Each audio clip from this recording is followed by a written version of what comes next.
Hello everyone, मैं प्रियंका स्वागत करती हूँ आप सभी का फिर से एक नए वीडियो में।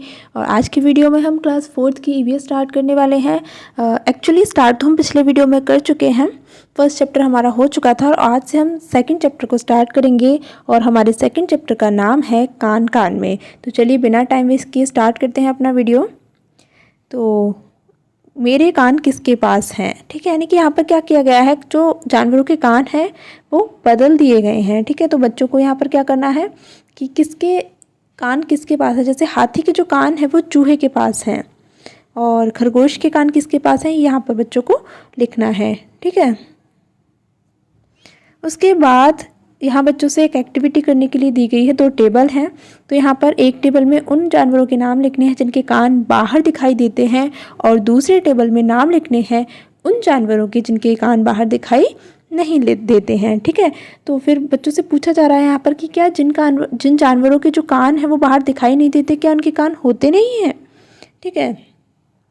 लेकिन बाद में यहाँ पर बताया गया है कि इनके कान तो होते हैं लेकिन हमें बाहर से दिखाई नहीं देते हैं। और अब यहाँ पर पक्षियों के कानों के बारे में बताया गया है कि जो कान होते हैं वो हमारे सुनने में मदद करते हैं और कुछ जानवरों के जो कान हैं वो बाहर दिखते हैं और कुछ के नहीं। पक्षियों के कान दिखते नहीं हैं लेकिन उनके सिर के दोनों तरफ छोटे छोटे छेद होते हैं और ये जो छेद हैं वो पंखों से ढके रहते हैं और इन्हीं छेदों की मदद से पक्षी सुनते हैं। तो ये आपके लिए इम्पॉर्टेंट पॉइंट है, आपको नोट करना है कि जो पक्षियों के कान की जगह उनके क्या होते हैं, छोटे छोटे छेद होते हैं और वो पंखों से ढके रहते हैं और इन्हीं की मदद से जो पक्षी हैं वो सुनते हैं। फिर आगे है कि अगर जो छिपकली होती है उसके भी छोटे छेद जैसे कान होते हैं और मगरमच्छ के भी होते हैं लेकिन वो आसानी से दिखाई नहीं देते हैं।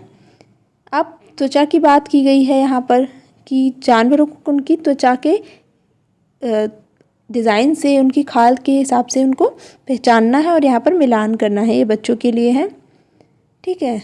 उसके बाद जिनके कान बाहर दिखाई देते हैं, बाल खाल पर बाल हैं, बाहर कान नहीं है, खाल है पर पंख हैं, इस तरीके से बच्चों को यहाँ पर टेबल में जानवरों के नाम लिखने हैं।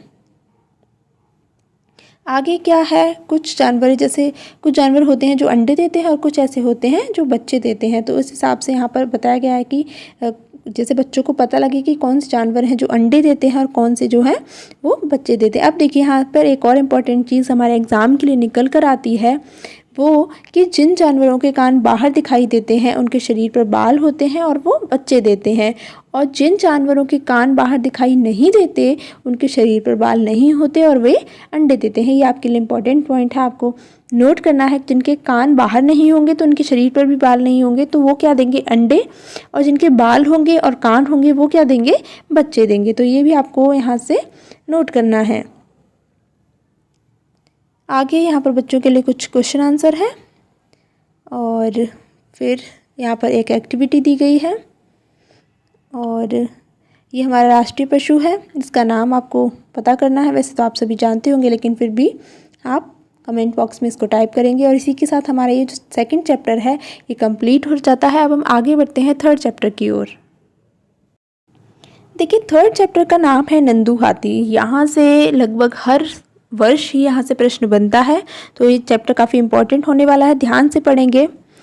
तो यहाँ देखिए नंदू है, जब वो नींद से उठा और उसने अपनी आँखें खोली तो उसे पता नहीं लगा कि वो कहाँ है। फिर उसने अपनी आँखें घुमाई, कुछ जाना पहचाना सा लगा, फिर उसे पता लगा ये तो अम्मा है।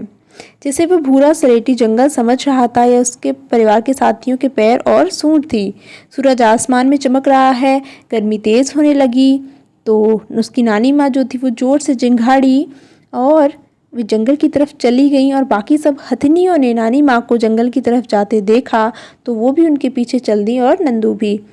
अब देखिए ये यहाँ पर स्टोरी किस लिए यहाँ पर बताई गई है। देखिए वैसे तो ये बच्चों के लिए, लेकिन आप देखिए यहाँ पर जो शब्द यूज़ किए गए हैं, नानी माँ, माँ, छोटा हाथी, तो इससे देखिए आगे आपको कुछ फैक्ट्स पता लगेंगे और उससे याद करने में आपको आसानी होगी। कि जैसे ही जब वो लोग जंगल पहुँचे तो वहाँ पहुँचते क्या हुआ, ये जो झुंड था वो बिखर गया और सब अपने मनपसंद पत्तों और झाड़ियों को खाने के लिए अलग अलग हो गए। कुछ देर के बाद सभी नदी की तरफ चलने लगे, सब बच्चे पानी में खेलने लगे, कुछ बड़ी हथनियाँ नदी किनारे मिट्टी में लेट गईं। अब देखिए आपने ये स्टोरी पढ़ी ठीक है। लेकिन कहीं भी आपने इस स्टोरी में हाथी शब्द का यूज़ नहीं देखा, सिर्फ हथनियाँ, ठीक है, माँ, नानी माँ, ऐसे शब्द ही प्रयोग में आए हैं। और हाथियों के लिए आए हैं तो वो बच्चे हैं, छोटे नंदू, जैसे छोटा नंदू या और छोटे बच्चे, इस तरीके से आया है। तो आपको इससे आगे मदद मिलने वाली है। अब देखिए यहाँ से आपके लिए जो नोट करने वाली बात है वो स्टार्ट होती है कि एक जो बड़ा हाथी होता है वो एक दिन में 100 किलोग्राम से ज़्यादा पत्ते और झाड़ियाँ खा लेता है। ये बहुत ही कम आराम करता है, एक दिन में केवल 2 से 4 घंटे ही सोता है। इसको पानी और कीचड़ से खेलना पसंद है। इससे क्या होता है, उसके शरीर को ठंडक मिलती है और उसके जो कान हैं वो पंखे की तरह होते हैं। और जब इनको गर्मी लगती है तो ये क्या करते हैं, अपने कान को हिलाकर हवा करते हैं। तो यहाँ से आपके लिए काफ़ी सारे पॉइंट्स निकल कर आते हैं कि एक जो बड़ा हाथी है इसमें वज़न कितना होगा, 100 किलोग्राम, ठीक है, और सोएगा कितने, 2 से 4 घंटे ये सोएगा। और गर्मी लगेगी तो क्या करेगा, पानी और कीचड़ से खेलेगा और अपने कानों को हिलाकर क्या करेगा, अपनी हवा करेगा, ठीक है। और जो छोटे हाथी होते हैं उसका वज़न कितना होता है, 200 किलोग्राम, यानी कि जो नंदू हाथी है वो 3 महीने का है, उसका वज़न कितना है, 200 किलोग्राम, ठीक है। अब देखिए यहाँ पर बच्चे के, जो हाथियों के बच्चे हैं वो कैसे खेल रहे हैं। अब यहाँ पर आगे स्टोरी दी गई है, ये बहुत ज़्यादा हमारे काम की नहीं है। इसमें बताया गया है कि कैसे वो पानी में खेल रहे थे। अब एक और इम्पॉर्टेंट, जो आपके ये बॉक्स में लिखी हुई है सारी चीज़ें इंपॉर्टेंट है आपके लिए, कि जो नंदू हाथी है वो अपने झुंड के साथ रहता है। और हाथियों का जो झुंड होता है केवल उसमें हथनियाँ यानी कि फीमेल एलिफेंट और उनके बच्चे ही रहते हैं। झुंड की जो सबसे बुजुर्ग हथनी होगी वो पूरे झुंड की नेता होगी। एक झुंड में 10 से 12 हथनियाँ और बच्चे होते हैं। हाथी जो होते हैं वो 14-15 साल तक ही इस झुंड पर रहते हैं, फिर क्या करते हैं, वो झुंड को छोड़ देते हैं और अकेले रहते हैं। तो नंदू भी जब 14-15 साल का हो जाएगा तो अपना झुंड छोड़ देगा। तो यहाँ से हमें कुछ और पॉइंट्स निकल के आते हैं, हमारे सामने हमें मिलते हैं और एग्ज़ाम में ऐसे प्रश्न भी बनते हैं कि एक जो उनका झुंड होता है उसमें क्या होगा, 10 से 12 हथनियाँ होंगी और उनके बच्चे होंगे। और जो सबसे बुजुर्ग हथनी होगी उसमें क्या होगा, वो नेता होगी पूरे झुंड की, ठीक है, लीड करेगी वो पूरे झुंड को। और जो मेल एलिफेंट होते हैं वो सिर्फ 15 साल के होंगे, तब तक उस झुंड में रहेंगे। जब वो बड़े हो जाएंगे तो वो झुंड को छोड़ देंगे और अकेले रहने चले जाएंगे। तो यहाँ से भी आपके लिए कई इंपॉर्टेंट पॉइंट्स निकल कर सामने आते हैं। हाथी की तरह कुछ और भी जानवर होते हैं जो समूह में रहते हैं। तो जानवरों का जो समूह होता है उसको क्या कहते हैं, झुंड कहते हैं। और ये झुंड में क्या करते हैं, मिलजुल कर काम करते हैं। जैसे खाने की तलाश करेंगे, घूमेंगे, खेलेंगे, नहाएंगे, ये सारे काम क्या करेंगे, ये ग्रुप में करेंगे, ठीक है। आगे फिर बच्चों के लिए एक प्रश्न है,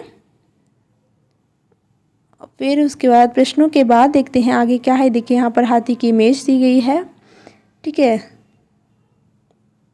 अब बच्चों से हाथी बनाने के लिए कहा गया है कि बच्चे अपना हाथी बनाएंगे इस तरीके से। अब ये क्या है, जानवरों की सभा। तो यहाँ जानवर क्या कर रहे हैं, सभा कर रहे हैं। और इसमें सबसे पहले सांप क्या कह रहा है कि ये जो पिटारी है यही मेरा घर बन गया है और मैं जंगल के जानवरों से मिलना और खुली हवा में सांस लेना भूल गया हूँ। बस पिटारी और सपेरे, यानी कि जो सपेरे होते हैं वो क्या करते हैं, सांपों को पकड़ लेते हैं और उनको खेल खिलाने के लिए लेकर जाते हैं। और इससे क्या होता है, जानवरों को कितना बुरा लगता होगा जब वो अपने जंगल से, अपने साथियों से अलग हो जाते हैं। उसके बाद देखिए आगे क्या है, भालू बोल रहा है कि ये मत सोचो कि सर्कस में मैं बहुत खुश हूँ, नाचो कूदो, आग की गोले से निकलो और भी न जाने क्या क्या, और ना करो तो भूखे रहो और पिटाई अलग से मिलती है। तो ये भालू का दर्द है।